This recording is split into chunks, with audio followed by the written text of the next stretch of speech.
Just a moment. Halo, selamat datang di channel Sebentar Aja. Di sini seperti yang kita tahu, kita bakal baca buku sebentar aja, nggak banyak kok. Iya, gue Fadil, dan kali ini kita di episode pertama di buku geologi. Ya, kedengaran berat ya, tapi isinya mungkin ya, karena gue juga belum baca gitu ya. Mungkin ringan gitu. Dan subjudulnya menggali ilmu mengikat persahabatan. Sebelumnya kita mau komitmennya dulu ya. Dalam membaca buku, menurut saya itu nggak perlu buru-buru ya, karena kita perlu menikmati setiap bacaannya. Dan menurut saya semakin berat buku, semakin lama kita memahaminya kayak gitu. Ini nggak perlu dipercepat kayak gitu, seadanya aja. Oke, kita mulai dibuka bukunya. Penulisnya alumni Teknik Geologi UGM.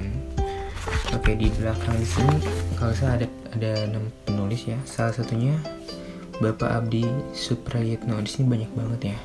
Penulisnya mohon maaf gak disebutin. Dan untuk yang menulis buku ini, mungkin saya salah cara berbicaranya atau kayak gimana. Sebelumnya mohon maaf kayak gitu. Oke, dalam 5 menit ke depan saya bakal nemenin kalian membaca. Mulai di pengantar. Kupu-kupu, kura-kura, dan kunang-kunang. Menjadi mahasiswa adalah sebuah kemewahan. Hah? Kemewahan? Ya, karena gak semua orang merasakan sensasi bangku kuliah. Kemewahan di sini tidak berkonotasi dengan kehidupan mewah, melainkan karena ya tidak semua lulusan sekolah menengah bisa menjadi mahasiswa. Siapapun bisa menjadi mahasiswa, tidak pandang kasta, tidak pandang harta, tidak pandang tahta. Intinya adalah kemauan. Maka kemauan itu sebetulnya ruh dari kemewahan tersebut. Hanya mereka yang berkemauan keras yang menikmati kemewahan.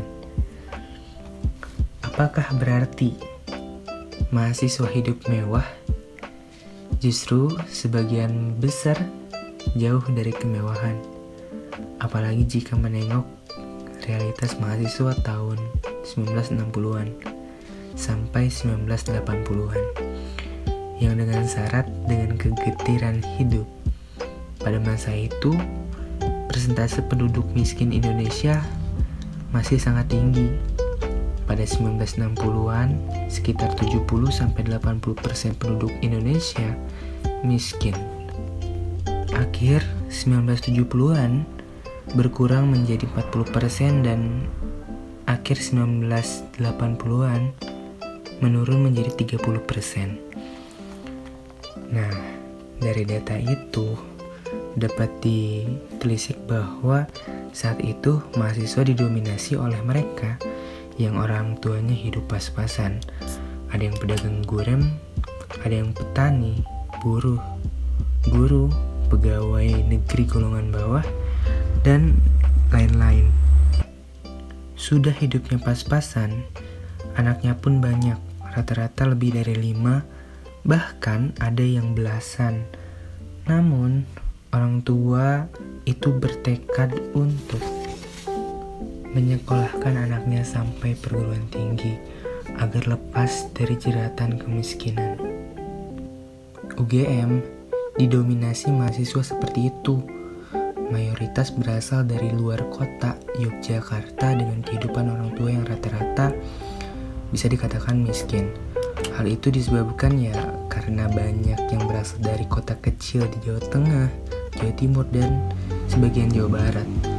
Itulah kenapa UGM juga dikenal sebutan Universitas Deso. Dengan kondisi orang tuanya yang pas-pasan, tak jarang mahasiswa masa lalu yang harus berhemat dengan makan hanya 1-2 kali sehari. Terkadang juga sampingan untuk menambah biaya hidup atau ikut proyek dengan dosen. Ada juga yang jualan sembako atau memberi les untuk anak SMA. Cari kos-kosan yang asal bisa untuk merebahkan badan gitu. Berangkat dan pulang kuliah jalan kaki atau bersepeda ontel. Namun, kondisi prihatin tersebut tak pernah menyurutkan semangat untuk menyelesaikan studinya. Tidak ada kamusnya mahasiswa yang tidak selesai kuliah gara-gara gak kuat membayar uang kuliah atau karena tak dapat uang untuk biaya hidup. Selalu ada jalan untuk menyelesaikannya. Kehidupan yang sama-sama sulit telah mempererat solidaritas antar teman yang secara nggak langsung menjadi daya dorong untuk menyelesaikan kuliah. Satu paragraf terakhir.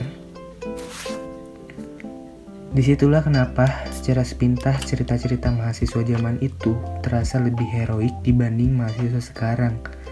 Bukan berarti bahwa mahasiswa sekarang semua berkecukupan, karena gak sedikit yang kesulitan membayar uang kuliah. Namun, saat ini tampaknya lebih banyak pilihan untuk mengatasinya.